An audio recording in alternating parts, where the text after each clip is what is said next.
It's Friday, and I'm back with the next in our Fanzine Friday series. This is The Beholder, number 18. Please stick around. I'm AZ Mountaineer. This is our channel, Old School Rules, where we celebrate the community of old school gamers and grognards who like classic RPGs, miniatures, magazines, and everything that goes with it. Each week on the Fanzine Friday series, I take a fanzine from my collection off the shelf for a closer look.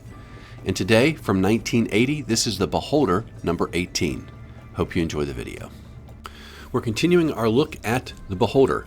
I apologize, I do have a bit of a cold, but the show must go on, as they say. This is the size we're used to. The original one was green, doesn't show up because of the green screen here. And here's a later printing I have. Heavy stock cover, paper folded in half through the middle. This one comes to us from Guy Duke and Mike Stoner, as they all have so far. And this is the September edition of The Beholder from 1980. Here's our cover. Take a closer look at that. This is art by Guy Duke, and it's sort of a Stonehenge looking setting with this, I don't know if it's a demon or a golem or what type of creature it is here climbing up out of the earth as these robed figures look on. Here's what's inside. We have the editorial, a playtest of Tunnels and Tungan. It was an adventure from a few issues prior, a review of a Task Force Games board game, the finally announced winners of their contribution contest. This is, they invited people to send in anything you want, and we'll just, basically figure out what we think is the best, and we'll give those people some prizes. 2 adventures this time. The Dripping Chasm by Guy Duke, and 17 Wharf-Rat Road, which is a lot of fun, and that one I think is by Graham Staplehurst. Thoughts on the hobby, which is basically some miscellaneous comments they had from their reader survey. Kicking the Bucket, which is actually a discussion of the settings for melee combat. Everlasting Armor, some discussion about the fact that under the normal rules it seems like armor basically lasts forever despite all the damage and combat you're in. And Monster Summoning, which are new monsters. Guy and Mike, of course, are here. Dave Davies, Graham Staplehurst, Andrew Yacoub, and PJ Fereday. Those 2 guys at the end there have the new monsters this time. Here's our cover. This is the first printing from 1980. It's 45 pence. Then there would have been 50, 55, and then I just have the 60 pence version of that. Okay, here's the editorial. Damn it, he says. This issue is the first time we're going to be late. It's not going to get to you probably until around the 10th of September, and they had made a real point of trying to always get these things to folks right around the 1st of the month. Dragon Meat 3 was a great time. They sold out almost all of their fanzines there, had some new subscribers, etc. The delay mostly is caused by the fact that the 2 of them were off on holiday or vacation different times, and they needed to be together in the same place at the same time to finish up the work, I guess. But they get caught up. They note, if you didn't notice it in the last issue, the Alchemist, which is the boat or the ship, they didn't label any of the rooms. And so actually the version that I had someone gone through in pencil and figured out where all the rooms were and labeled them for me. Yeah, still looking for reprints of 8 through 11. Trying to get the new issue out first, they say, before they ask the printer to print reprints. But, it's just that constant desire, apparently, more than really I see in any other fanzine. In part, that's because this lasted so long, but they're constantly apparently being requested to reprint their old issues that people have discovered the Beholder, and they want those back issues. And of course, they have they're very proud to announce that at long last they're going to have winners of this contribution contest. And then they want to encourage people to make sure you come to Games Day in September. Okay, Dave Davies has this playtest of an adventure that showed up in The Beholder a few issues ago. This was called the Tunnels of Tungan, and he gives his party's name and a very colorful narrative description. This was back in issue 15. You may remember this is the first level map of the adventure, and these guys, I think they make it through about 4 or 5 rooms before they end up getting killed. So I actually thought the playthrough was really, really funny to read. A lot of, as he says, a lot of role-playing definitely was done, but unfortunately for them, they weren't the smartest players in the world. A brief review of Task Force Games' Valkenburg Castle. Sounds like a board game that is the dungeon underneath of the castle, and there are counters you could put out. If you could, some people play like the orcs, like the bad guys, and some people play the adventuring party that's moving through. So it's sort of a D&D inspired, but board game with more of sort of war game combat, dice rolls and so forth to resolve as you take the counters off of there. Here are the winners. Graham Staplehurst, Life After Death, which you will remember from the survey results was the favorite and least favorite article submitted according to the readers. Graham also submitted the word search, maybe a couple, in 17 Wharf-Rat Road, which is in this issue, and I can't wait to tell you about that. I might give him so first off, Graham gave a lot, and I think one of the reasons, I don't know this, but one of the reasons maybe Graham is first place is just the sheer volume of good stuff that Graham sent in. You'll recognize Dave Davies' name as well. He's done more than just this, but they gave him credit for Tunnels of Tungan, which we mentioned a moment ago, and then the playtest, which he sent in for this issue. And then Mark Allen, who's been in a few different issues, and he sent in that Alchemist, the one that was the ship, which was, I think, a very creative design. And they tell you about the different rewards that you got, or awards that you got for being first, second, or third. And they said, and don't despair, those of you who didn't win a prize per se, you still get free issues for being a contributor. And those of you whose stuff hasn't seen the light of day yet, we still have a stack of it here. We're working our way through it. And good products will continue to be shown in future issues of The Beholder. All right. Here is the first adventure, Guy Duke. And this guy's just, again, I say this every time now, I think. Very impressed because his adventures, one to the next, seem very different. So he was very good at tapping into sort of a new idea and coming up with an interesting creative adventure. They're all sort of, in my view, like the right size, right? They're like this. This is definitely, I think, a one long evening, 4 or 5 hours. Maybe you guys play a little longer session, and you get the gist of this. The only thing here, there isn't a really good explanation about why you guys are here, other than you've just heard about this place and decided to go investigate. The other alternative would be it's this chasm and there's a river, and so maybe you just figure out a way to sort of funnel the players into one end of the chasm, following the river, and then they're just going to find stuff, and maybe they'll go in these caves and maybe they won't, right? But you come in at the south, probably, based on the way he describes this. And the thing that's really, really good here, I think, he's really thoughtful about his concept that he's talked about before, which is this living dungeon. And so he gives you a background that starts 30 years ago.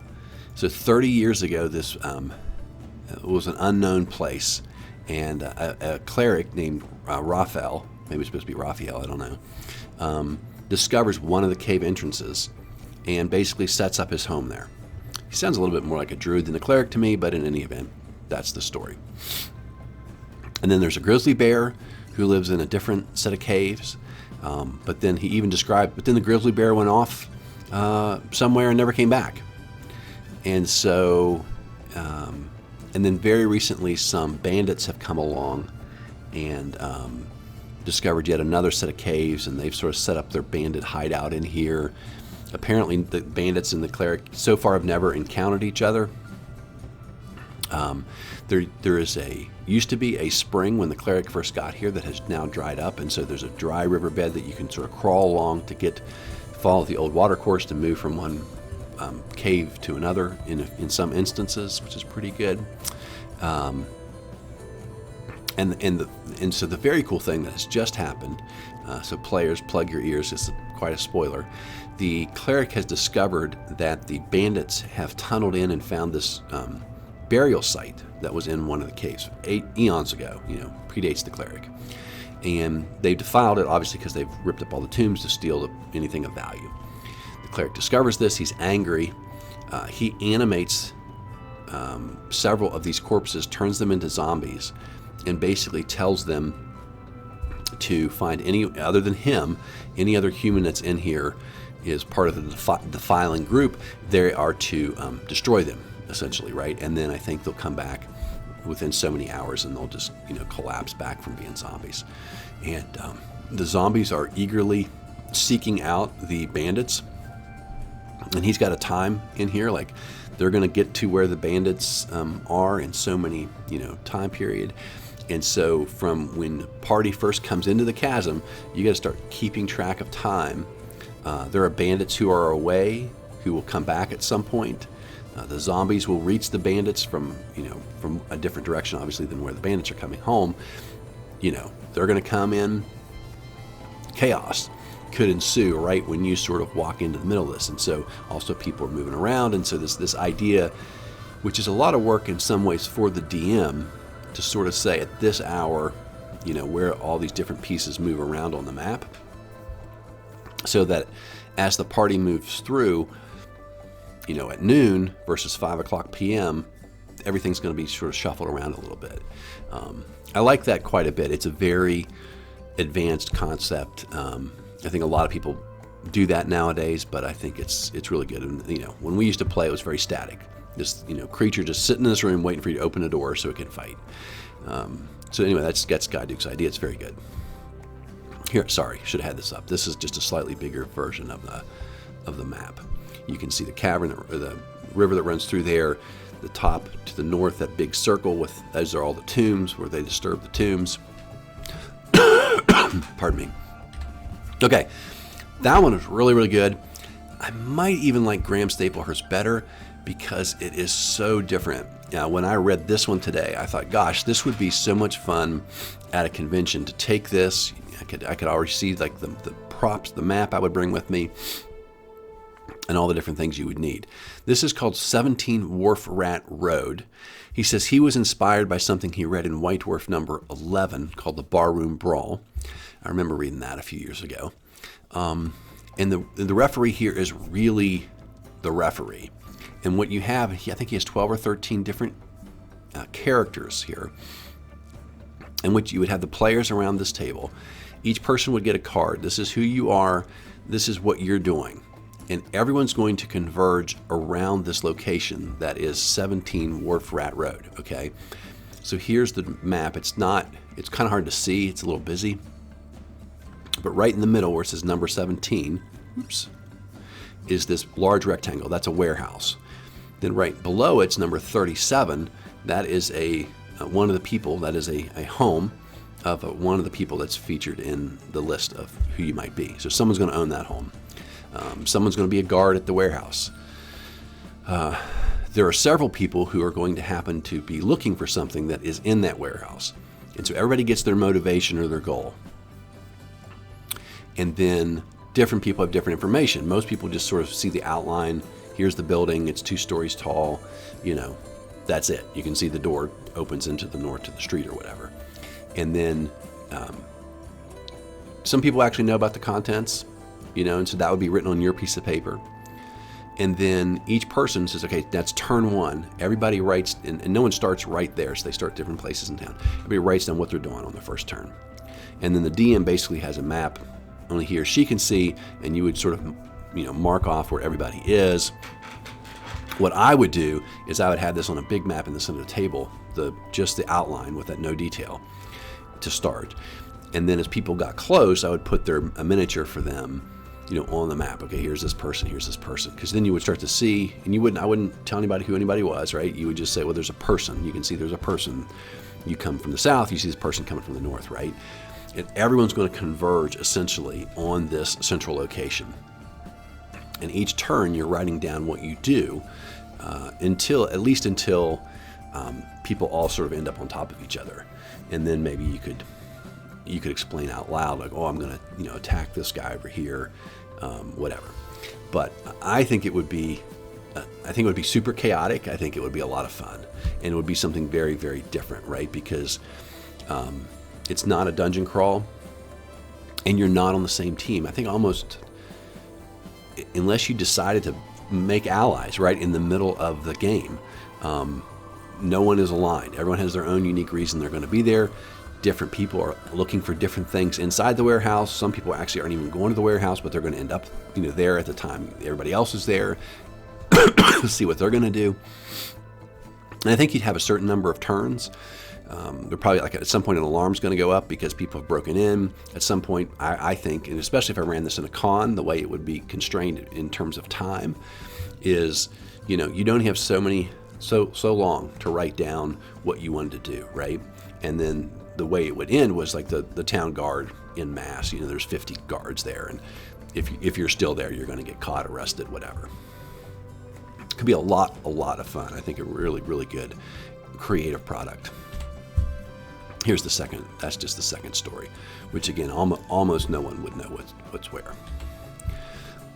These are extra comments that were in their survey. In general, people are talking about how they can get more people involved in the hobby. The conflict between role players and war gamers, which is still going on at this point. Wishing that there were more fanzines, and hoping that the hobby will not become sort of more, I don't want to say professional, but sort of regimented, because they like the amateurness of it. Although they do also note that the problem is everybody's playing this game a little bit differently. So yeah, it is really hard to take your character and go from one play group to another because the rules are different. DMs aren't going to like, your character, your character's 25th level and has all the magic items in the book. Well, we don't play like that, So, I mean, those are stories as old as time, right? They're still going on. So kicking the bucket, I thought was going to be about death. It is not. It is about making sure a referee appropriately sets up an encounter, especially for combat. And he talks about people who are doing all this stuff, and he's like, that's not realistic, both in terms of physically what you could do, but also in terms of you're in an environment. So if you're as he says, if you're inside a building, there might be chairs, tables, people, walls, pillars, and those things slow you down. They're obstacles, they're shields you could hide behind, whatever it is. You got to be thoughtful and descriptive about what's in the environment. Same thing outside, right? Is it slippery? Is it muddy? Is the ground solid? Is it rocky? Is it going to be slick? Is it going to be good footing? Are there trees? Are there boulders? Other things you can hide behind or get some cover. And so he talks about the importance of explaining that, and he really encourages, whether you want to use cardboard or drawings or whatever, just to put that out on the tabletop so everyone can see it and make combat a little more realistic. Here's just some silly art. This is Guy Duke, I'm pretty sure. And then finally we have this article on armor, which is pretty good, and it's come up a lot. And I think, if you care about realism, your armor should not last forever through all these combats and never be damaged. This is the key of his thing. He gives you these points. There's two charts here, right? 20 points for padded at the bottom, all the way up to 90 points for full plate armor.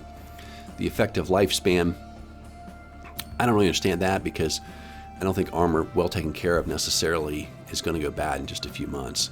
And hopefully, if your life depends on it, like a warrior or an adventurer, you would take good care of your armor. But every time you take damage, every time you're hit, you take one off of your point value here. When you get to 1/4 off, then you're going to lose a point of your armor class. When you get to half off, you're going to lose 2 points off of your armor class. And when you get to 3/4, you lose 3 off your armor class. And then when all your points are gone, your armor just basically falls apart and no longer functions. You get armor class 10. He also has shields. Shields, basically, it's sort of all or nothing. When they lose their points, then it's just worthless. I think the concept is good. This is a lot of work, I think, to keep track of all these points. But some system like that, where armor gets damaged, armor has to be repaired, armor can be destroyed, I think it makes a lot of sense. And if you like realism, this is a good concept. And he also has details on here about the different secondary skills, what type of armor you might be able to repair if you have leather working, or obviously if you're in armor, etc., how long it would take, what kind of equipment you would need to make those repairs, etc. Okay, Monster summoning. 2 monsters from outside sources. The first one's Andrew Yacoub, and he's got the, I think it's the Brolok, B-R-O-L-K. You can see the thing, they sort of hang on trees, and then they fall down and try to eat you. That's basically it. But they're in huge numbers, so 10 to 40 of these things. And they, pardon me, they will fall down,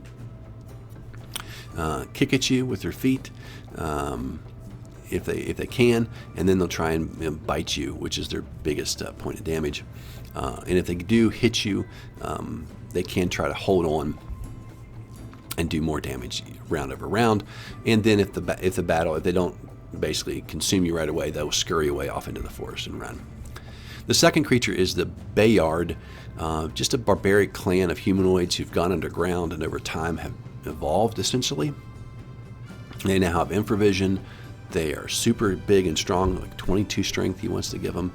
Armor class as thick as leather armor.